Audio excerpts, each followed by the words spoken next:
Hi, welcome to electrical command. ఈ వీడియోలో మనం డీజీ సింక్రొనైజేషన్ ఎలా చేస్తారో తెలుసుకుందాం. అసలు డీజీ సింక్రొనైజేషన్ అంటే ఏమిటి, డీజీ సింక్రొనైజేషన్ చేయడానికి ఏమేం కండిషన్స్ ఫుల్ఫిల్ చేయాలి అనే దాని గురించి లాస్ట్ వీడియోలో ఎక్స్ప్లెయిన్ చేశాను. ఒకసారి గోత్రూ చేయండి. డీజీ సింక్రొనైజేషన్ ఎలా చేస్తారు?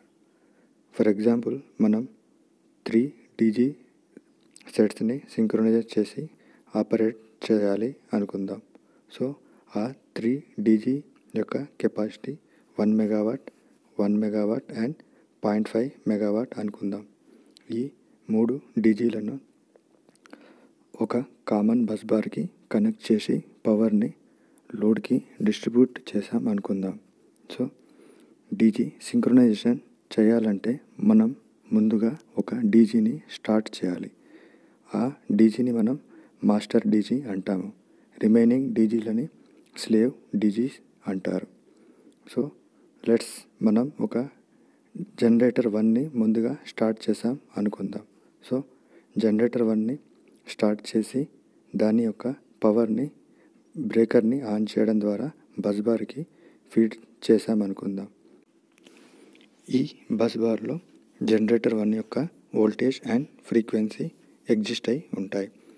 కానీ మనం జనరేటర్ 2 అండ్ జనరేటర్ 3ని జనరేటర్ 1తో సింక్రొనైజ్ చేయాలంటే ఇవి సింక్రొనైజేషన్ కండిషన్ని ఫుల్ఫిల్ చేయాలి.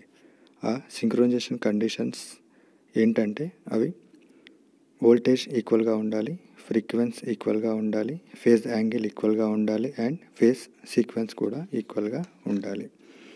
ఈ 4 కండిషన్స్ ఫుల్ఫిల్ చేస్తేనే మనం ఆ జనరేటర్ 2 అండ్ జనరేటర్ 3ని కూడా సింక్రొనైజేషన్లో ఆపరేట్ చేయగలం.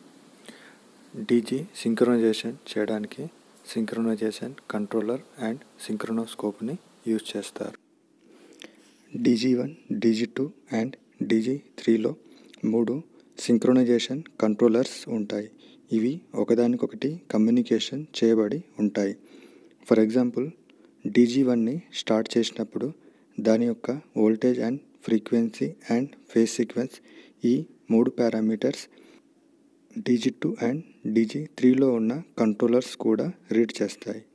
సో డీజీ1 పారామీటర్స్ని మ్యాచ్ చేయాలంటే, ఫర్ ఎగ్జాంపుల్, డీజీ1 యొక్క voltage 430 volt and frequency 50 hertz అనుకుందాం.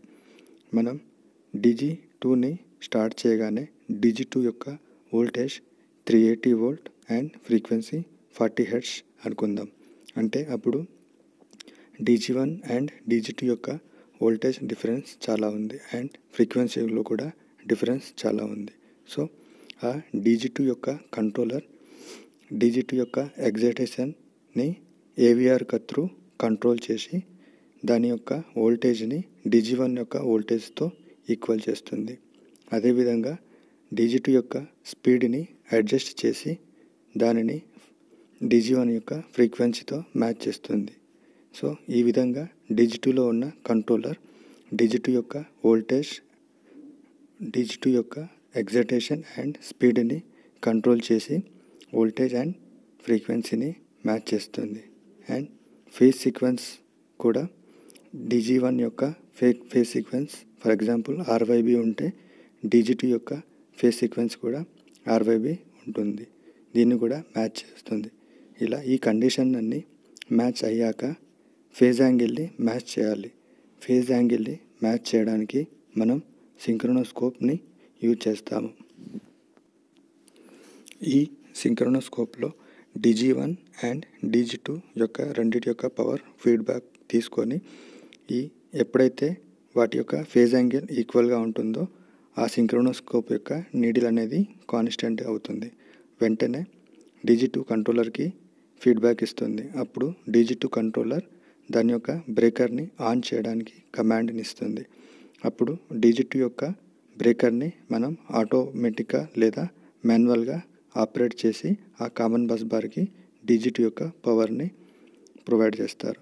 ఈ విధంగా డీజీ1 అండ్ డీజీ2 సింక్రొనైజేషన్లో ఆపరేట్ చేయబడతాయి. ఈ సేమ్ ప్రాసెస్ని మనం డీజీ3కి కూడా చేయాలి.